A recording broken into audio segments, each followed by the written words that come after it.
बिस्मिल्लाहिर्रहमानिर्रहीम। अस्सलाम वालेकुम नाज़रीन, आप यूट्यूब और फेसबुक चैनल देख रहे हैं। मैं राना उज़ैर हूँ।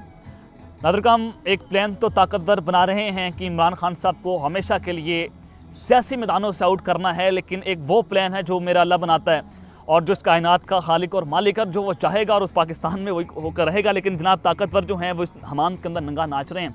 आज एक प्रेस कॉन्फ्रेंस हुई और फ़रख हबीब साहब जो कि मुबैना तौर पर अगवा थे, पाकिस्तान की स्टेट एजेंसीज़ के पास उनकी मौजूदगी थी। अब सबको पता है कि जनाब आज तो इस्टेब्लिशमेंट खुलकर सामने आ चुकी है और खुलकर खेलने का फैसला हो चुका है। लेकिन इस सब के अंदर फ़रख हबीब साहब का अचानक से सामने आ जाना, उसने बहुत बड़े सवालात जो हैं वो खड़े कर दिए थे कि वो फ़रख हबीब जिनका आप मीडिया पर नाम नहीं चला सकते थे, उनको इश्तिहारी करार दे दिया गया था, पैमरा ने नोटिस जारी कर दिया था, लेकिन फिर उनका मीडिया पर आना और अपनी प्रेस कॉन्फ्रेंस करना। लेकिन जनाब इस सब के अंदर जो आज बड़ी खबरें हैं जिस पर हमने बात करनी है कि फ़रख हबीब की प्रेस कॉन्फ्रेंस के बाद नया कट्टा खुल गया है और कुछ ऐसे सवालात खड़े हो चुके हैं जिसने ताकतवरों को आज बेनकाब कर दिया है। जब मैं ताकतवरों की बात करता हूं तो इसमें जनाब पाकिस्तान के 22वें ग्रेड के अफसर भी आते हैं और उनके नीचे काम करने वाले जितने भी अफसरान हैं, जिसमें DGI हों, मेजर फैसल नसीर साहब हों, DGCI बसद एहतराम, तो जनाब ये सारे लोग जो हैं वो उनके अंडर आते हैं, जो कि उनके ऑर्डर्स को obey किया जाता है। और आज पाकिस्तान तहरीक इंसाफ को मुकम्मल तौर पर दीवार से लगा दिया गया। तो ताकतवरों ने आज अपने पाँव पर उल्टी कुल्हाड़ी जो है वो चला दी। इस हवाले से बड़ी अहम तरीन तफसीलात हैं जनाब मैंने आपके सामने रखनी है।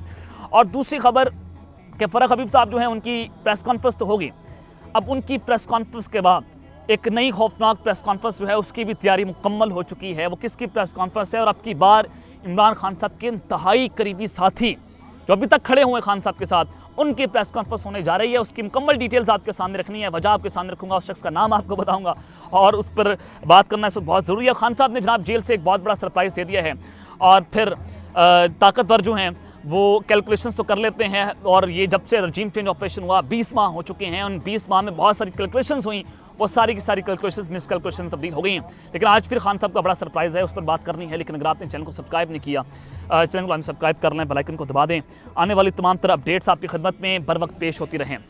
नाज़रीन, एक दावा सामने आया, पाकिस्तान के बड़े मोतबर सहाफ़ी उन्होंने दावा किया कि जनाब नवाज शरीफ साहब जो हैं उनकी पाकिस्तान के अंदरूनी हलकों के साथ, यानी कि इस्टेब्लिशमेंट के साथ, army chief general Asim Munir साहब के साथ राब्ते अच्छे हैं, उनके डायरेक्ट राब्ते हैं पाकिस्तान के आर्मी के साथ। उमर अयूब साहब की मैं बात कर रहा हूँ, एयरवा न्यूज़ के रिपोर्टर हैं और जनाब आउट ऑफ द वे जाकर PMLN जो हैं उनको बड़ा सपोर्ट भी करते हैं। जनाब उनकी ये खबर थी, लेकिन खबर थी बिल्कुल दुरुस्त थी कि अब तो इंटरनेशनल प्लेयर्स जो हैं वो भी नवाज शरीफ साहब के साथ खड़े हो चुके हैं, वो अगले वज़ीर-ए-आज़म पाकिस्तान बनने जा रहे हैं।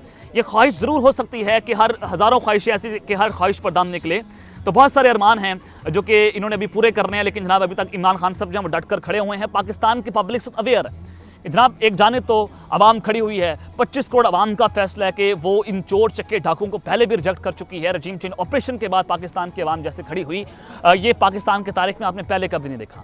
लेकिन एक शख्स जिसने अपनी प्रेस कॉन्फ्रेंस के दरमियान एक बात कर दी थी कि अगर वो अकेला भी रह जाए वो हकीकी आज़ादी की जंग से पीछे नहीं हटेगा। ये बड़ा कैटेगोरिकली फैसला और उसने जनाब अपना वाज़ेह पैगाम जो है वो एस्टैब्लिशमेंट को दे दिया और फिर उसने जेल से बैठ कर भी पैगाम दिया कि अगर कोई समझता है कि इमरान खान ये सरजमीन छोड़कर चला जाएगा, खान साहब ये सरजमीन नहीं छोड़ेंगे।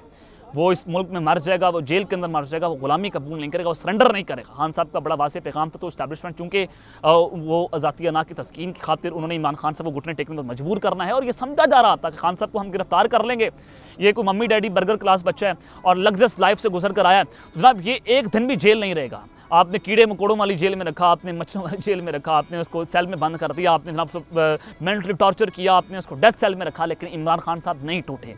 अब ये सारे के सारे परेशान हैं कि अब इमरान खान साहब को तोड़ना है और ऐसा तोड़ना है कि अब की बार वो उठने का नाम नहीं ले। लेकिन इमरान खान साहब दिन ब दिन मजबूत होते चले जा रहे हैं। उनके बकौल के वो इमरान जो 5 अगस्त को जब वो जेल में गया और आज का इमरान, उसमें ज़मीन आसमान का फ़र्क है। इस कदर वो जो हैं वो मजबूत असाब के मालिक हैं। तो जनाब नवाज शरीफ साहब इस वक्त सऊदी अरब में मौजूद हैं, लंदन वो छोड़ चुके हैं। 21 अक्टूबर को पाकिस्तान आएंगी, उम्मीदें पाकिस्तान है, पाकिस्तान की उम्मीद है। जनाब ये 30-40 साल से यही रजीम, यही ख़ानदान, ज़रदारी ख़ानदान, शरीफ ख़ानदान, इसने पाकिस्तान को लूटा और पैसा बनाया और मुल्क से बाहर फरार हो गए। जब इक़्तिदार आया पाकिस्तान गए और जब इक़्तिदार से बाहर थे ईदें भी उन्होंने पाकिस्तान में जनाब नहीं गुजारी बल्कि लंदन में एवन फील्ड में गुजारी। तो जनाब साबिक़ वज़ीर-ए-आज़म पाकिस्तान मुस्लिम नून के कायद नवाज शरीफ की उम्र की अदायगी के बाद सऊदी अरब में हुकाम से आला अहम तरीन मुलाकातें जो हैं वही हैं और ये मुलाकातें अभी तक जारी हैं। और ज़रा ये बताते हैं कि अब तक नवाज शरीफ साहब ने सऊदी हुकाम के साथ 2 मुलाकातें वो कर चुके हैं। इन मुलाकातों में नवाज शरीफ के साथ उनके साहबजादे हुसैन नवाज, नासिर जंजुआ समेत वफ्द के दीगर अरकान भी शरीक हैं। और नवाज शरीफ दौरा सऊदी अरब मुकम्मल करके दुबई पहुंचेंगे, जहां उनकी वहां की मुकामी हुकाम के साथ मुलाकातें तय हैं। अब ज़राए ये बता रहे हैं कि एक ऐसा शख्स, एक ऐसा सहाफ़ी जो स्टेट के प्रोटोकॉल में सऊदी अरब पहुंचा है, और ये अक्लमंद वालों के लिए इशारा जो है वो काफ़ी है कि इस वक्त सऊदी अरब, क्योंकि पाकिस्तान की सियासत में बहुत अहम किरदार अदा करता है, चाहे वो आर्मी चीफ की तैनाती हो, चाहे वो पाकिस्तान के अंदर हुकूमतों की जो है वो जोड़ तोड़ हो, तो सऊदी अरब का हमेशा अहम किरदार अदा रहा है। अमेरिका के साथ साथ जो है उनका अहम किरदार रहा है। लेकिन जनाब ये चीज़ें जो हैं बड़ी इंपॉर्टेंट हैं। अब फ़रख हबीब साहब जो है उनकी प्रेस कॉन्फ्रेंस होगी।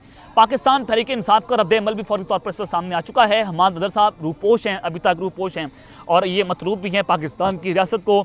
जनाब पाकिस्तान तहरीक इंसाफ के मरकज़ी रहनुमा है हमाद नदर साहब। उन्होंने इल्ज़ाम आयद किया है कि पार्टी छोड़ने वालों से इमरान खान की मकबूलियत से कोई फ़र्क नहीं पड़ता।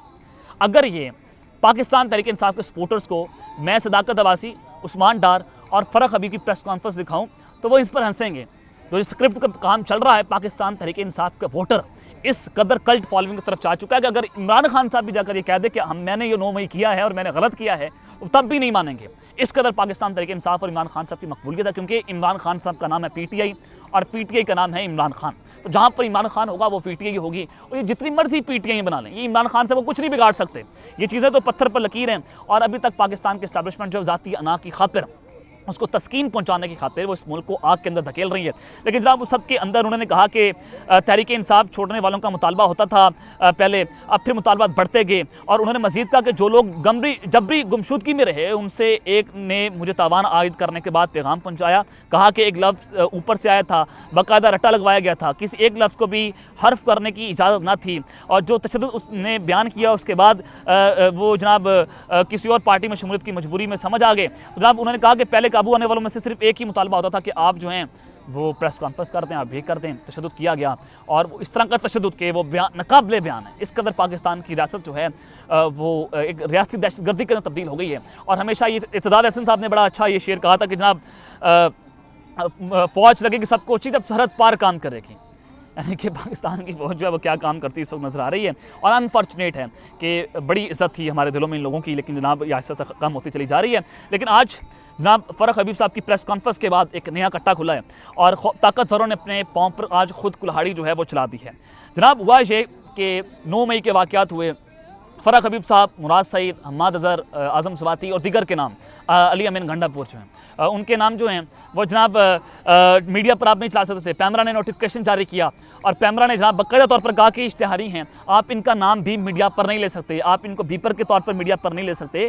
तो ये चीज़ें बड़ी इंपॉर्टेंट हो चुकी थी। लेकिन इस सब के अंदर जनाब अब ये सूरत हाल मुसलसल जो है वो ख़राबी की जानिब बढ़ती हुई नज़र आ रही है। और अब अगर आप ये देखें, इससे आपको बड़ा वाज़ेह हो जाएगा कि वो फ़रख हबीब जिसका आप मीडिया पर नाम नहीं चला सकते थे, आज उनकी प्रेस कॉन्फ्रेंस जो है पाकिस्तान टेलीविज़न PTV रियासती TV चैनल के ऊपर जो है वो चलाई गई थी, जिसने बेशतर सवाल जो है वो खड़े कर दिए हैं। और यहाँ पर जनाब चीज़ें बड़ी इंपॉर्टेंट हैं कि एक वो शख्स जो मतलूब था पुलिस को, दीगर इदारों, हसास तनसीबात पर हमला करने पर जनाब वो केस से मतलूब था, वो आज TV स्क्रीन पर बैठा हुआ था, जबकि आज उसको कोई पकड़ने नहीं आया। आज वो इश्तिहारी नहीं था, आज PTV ने उसकी प्रेस कॉन्फ्रेंस चलाई। तो आपको इससे अंदाज़ा हो जाना चाहिए कि यहाँ ये कहाँ से ऑर्डर आया था।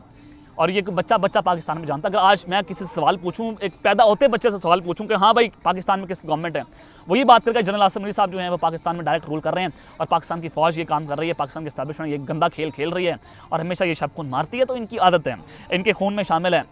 और दूसरी जानिब जनाब ये सारी चीज़ें हैं कि ये ताकतवर जो है आज खुद नंगे हो गए हैं, और ये प्रेस कॉन्फ्रेंस करवाने के बाद। लेकिन जनाब इस सब के अंदर अब जो सूरत हाल है कि इमरान खान साहब ने जेल से एक बहुत बड़ा सरप्राइज़ दी है। सरप्राइज़ ये है कि इस पाकिस्तान तहरीक इंसाफ जो है वो रेत की दीवार साबित हुई है। और जिस तरह से रियासती दहशतगर्दी के सामने ये पाकिस्तान तहरीक इंसाफ के कुछ लोग जो हैं अभी तक खड़े हों, जिसमें असद उमर साहब हैं, और सॉरी असद उमर साहब का नाम तो अभी आगे चल के बताता हूँ, उनके बारे में बहुत बड़ी खबर है। लेकिन साथ ही आज़म स्वाति साहब वो अभी तक डट कर खड़े हैं। मुराद सईद नौजवान क़यादत पाकिस्तान तहरीक इंसाफ अभी तक खड़ी हुई है, जो ISF से निकली, जो नजरियाती कारकुन थे, पाकिस्तान तहरीक इंसाफ और इमरान खान साहब के लिए मर मिटने वाले लोग थे, वो जब सारे के सारे आज इमरान खान साहब के साथ खड़े हुए हैं। अगरचा रूपोश है, लेकिन आज तक वो शख्स जो है, वो लोग जो नज़रिया छोड़ने के लिए तैयार नहीं हैं। वो सोशल मीडिया पर जंग भी लड़ रहे हैं, अपने नज़रियात का खुलकर प्रचार भी कर रहे हैं। तो ये चीज़ें बड़ी इंपॉर्टेंट है कि आप अपने नज़रिए के साथ खड़े हुए हैं तो डट कर खड़े हुए हैं, और ज़िंदगी और मौत की यहाँ पर परवाह करने की ज़रूरत नहीं है। ज़िंदगी और मौत अल्लाह के हाथ में है। ये ताकतवर जो है आपको ज़िंदगी और मौत नहीं दे सकते। लेकिन जनाब, मैं आपको बताना ही चाहता हूँ कि आज इमरान खान साहब ने जो सरप्राइज़ दिया है कि शेखपुरा से एक पीटीआई के उम्मीदवार ने कहा है कि मुझे मार दो, जान से मार दो, मेरी जान ले लो, लेकिन मैं इमरान खान के खिलाफ प्रेस कॉन्फ्रेंस नहीं करूँगा। ये बड़ा कैटेगोरिकली बयान दिया। वो फ़र्क अभी जो कभी इमरान खान साहब के हक़ में बहुत सारे बयान दिया करते थे, वो इमरान खान के वज़ीर इत्तलात भी रहे, नौजवान कदर थी। मैं इनके साथ बड़े अच्छे हमारे मुलासिम रहे, बड़े अच्छे हमारे दोस्त। जनाब, आज उनकी प्रेस कॉन्फ्रेंस ने मुझे बड़ा मायूस किया। लेकिन जनाब, जो शेखपुरा के ये जो कारकुन हैं, ये एक पीटीआई के उम्मीदवार हैं, उसने इमरान खान साहब के खिलाफ प्रेस कॉन्फ्रेंस करने से इनकार कर दिया कि मेरी जान लेनी आप ले लें, आपने मुझे मारना है मार दें, मैं खान साहब के खिलाफ प्रेस कॉन्फ्रेंस नहीं करूँगा। तो ये बहुत बड़ा जेस्चर जो है वो आज सामने आया कि बहुत सारे भी कारकुन, नजरियाती कारकुन जो है अपनी जान देने के लिए तैयार हो चुके हैं, लेकिन वो अपने मुल्क का सौदा नहीं कर रहे, अपने नजरियात का सौदा नहीं कर रहे। तो ये फ़र्क हबीब जैसे, फवाद चौधरी साहब जैसे जो हैं, वो उनके मुँह पर चपेट है कि जनाब वो नंगा नाच जो है, जो पाकिस्तान की रियासत कर रही थी, वो उस नंगा नाच का जो है वो हिस्सा बन गए। लेकिन इस सब के अंदर मैं आपको एक और बड़ी खबर देना चाहता हूँ कि ये प्रेस कॉन्फ्रेंस तो हो गई हैं, दो बड़े इंटरव्यूज़ और एक बड़ी प्रेस कॉन्फ्रेंस। अभी शेख रशीद साहब जो हैं वो जेल के अंदर हैं, और उन पर भी दबाव डाला जा रहा है कि आप एक बहुत बड़ी प्रेस कॉन्फ्रेंस कर दें। शेख रशीद साहब एक अपनी पार्टी के चेयरमैन हैं और एक वन मैन आर्मी हैं, और एक ही वही शख्स खुद है जो अपनी पार्टी चला रहा है। तो जनाब, शेख रशीद साहब पर दबाव है कि वो इमरान खान साहब के खिलाफ प्रेस कॉन्फ्रेंस या इंटरव्यू दें। अगर शेख रशीद का इंटरव्यू या प्रेस कॉन्फ्रेंस सामने आ गई तो वाकई तौर पर पाकिस्तान के टीवी चैनल्स को हिलाकर रख देगी, और एक बहुत बड़ी खबर होगी कि शेख रशीद साहब जो बार बार ये बात कर रहे थे कि जनाब वो चट्टान की तरह इमरान खान साहब के साथ खड़े हुए, लेकिन अभी तक वो डट कर खड़े हुए हैं और उन पर दबाव है। ज़ाहिर है मेंटली टॉर्चर भी हो रहा होगा, फिजिकल टॉर्चर तक ये बात जा सकती है, और जा नहीं सकती बल्कि जा रही है। जो कुछ ये लोग गंदा खेल कर रहे हैं, मकरू खेल पाकिस्तान की सियासत के अंदर हो रहा है, और ये सारी चीज़ें आपके सामने। लेकिन जनाब, मैं आपको बताना चाहता हूँ कि चंद दिनों तक, आइंदा चंद दिनों तक, अगले दिन, कल हो सकता है, परसों हो सकता है, अगले हफ्ते हो सकता है, लेकिन कुछ दिनों के अंदर जनाब तहरीक इंसाफ के अहम रहनुमा जो हैं वो इस्तेकाम में पाकिस्तान पार्टी में शमूलियत इख्तियार करने जा रहे हैं। लेकिन अभी तक इमरान खान साहब जो हैं वो बात कर रहे हैं कि वो इमरान खान साहब के साथ खड़े हुए हैं, वो इमरान खान साहब के साथ ही हैं, वो पीटीआई का हिस्सा हैं। लेकिन वो चंद दिनों तक इस्तेकाम पाकिस्तान पार्टी को प्यारे हो जाएंगे, और वो भी जनाब फ़र्क हबीब जो हैं, जैसे वो इस्तेकाम पाकिस्तान पार्टी में चले गए, तो वो नाम सामने आ रहा है। असद उमर साहब जो हैं वो कभी भी पाकिस्तान तहरीक इंसाफ को छोड़ देंगे। पहले उन्होंने जनाब अपना ओहदा छोड़ दिया था जनरल सेक्रेटरी से, उन्होंने उससे इस्तीफ़ा दे दिया था, लेकिन पाकिस्तान तहरीक इंसाफ जो है उनकी वो रुकनी तो उन्होंने जो है वो नहीं छोड़ी थी, वो अभी तक पाकिस्तान तहरीक इंसाफ का हिस्सा थे। लेकिन जनाब, ये खबर हमारे पास मौजूद है कि आइंदा चंद दिनों तक असद उमर साहब जो हैं वो भी जहांगीर तरीन को प्यारे हो जाएंगे, और उन्होंने भी घुटने टेकने का जो है वो फैसला कर लिया है, और इसी वजह से साइफर केस में उनको निकाल दिया है असद उमर साहब को, और शाह महमूद कुरैशी साहब जो हैं वो इस केस के अंदर फंस गए हैं, और खान साहब को फंसा दिया गया। तो ये अब तक की डिटेल जो मैंने आपके सामने रखी है, अब तक के लिए अपना ख्याल रखिएगा, और इस संग अपना ख्याल रखें। अल्लाह ने के बाद पाकिस्तान जिंदाबाद।